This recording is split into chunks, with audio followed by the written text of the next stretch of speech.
Hello and welcome to Healthy Happy Families with The Natural Parent. I'm Annaliese Jones. I'm a naturopath and medical herbalist, and today I'm talking to you about bread and babies. It's a subject that comes up quite a lot with my parent patients, and a lot of you have questions about when to introduce bread, if to introduce bread, what type of bread, how much, that kind of thing. So this came up just the other day, and I thought, I'm going to talk about it because a lot of people are a bit confused.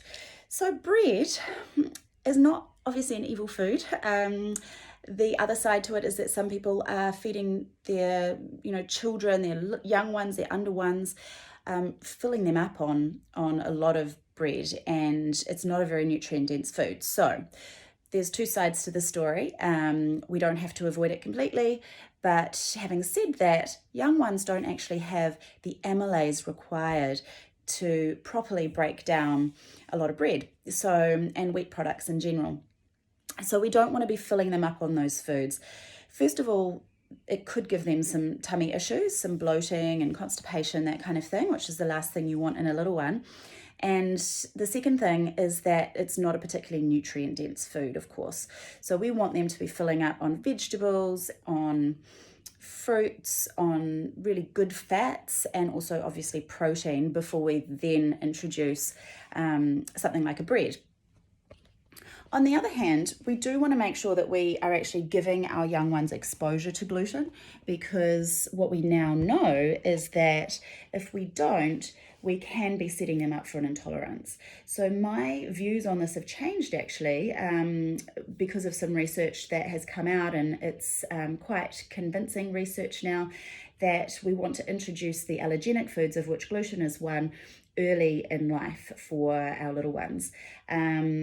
So you might want to start around 4, 5, 6 months with vegetables, proteins, good fats, and then once they're having all of those things, say around 6, 7, 8 months, you might want to introduce a little bit of gluten.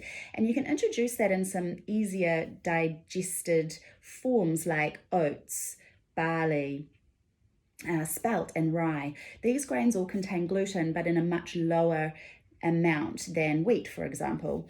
Once they're okay with those foods, you could then try wheat. If somebody in your family, or if you do suspect that your child is going to have a reaction, or someone in your family, is allergic, then I really do recommend doing this with an allergist and just actually being prepared when you are introducing the food. Usually what I would say is you expose the child to the food 3 times in a week, and just watch. See if there's any rashes, if there's any eczema, if there's any swelling. That's really what you're looking for. If you do have any, strong signs, it's really good to chat with your GP if you're really worried about a reaction to a food, of course. The other thing that's super important that I wanted to get across today is that I highly recommend that you do use organic wheat if you're going to, or when you do introduce it to baby.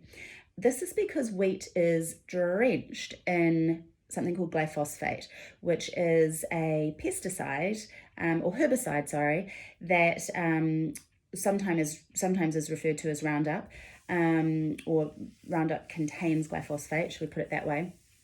There are lots of other chemicals of different names that contain glyphosate as well, lots of other agrochemicals. Anyway, glyphosate has actually been deemed a carcinogen, and there are lots of other problems with it as well, but that's a pretty big issue that we're having residues of this. So the Ministry for Primary Industries here in New Zealand periodically does a survey that tests for agrochemical residues, and wheat's always in the top 10. So when we're talking about little tummies and our little babies' systems, I think we want to avoid that carcinogen. And that just means buying organic bread.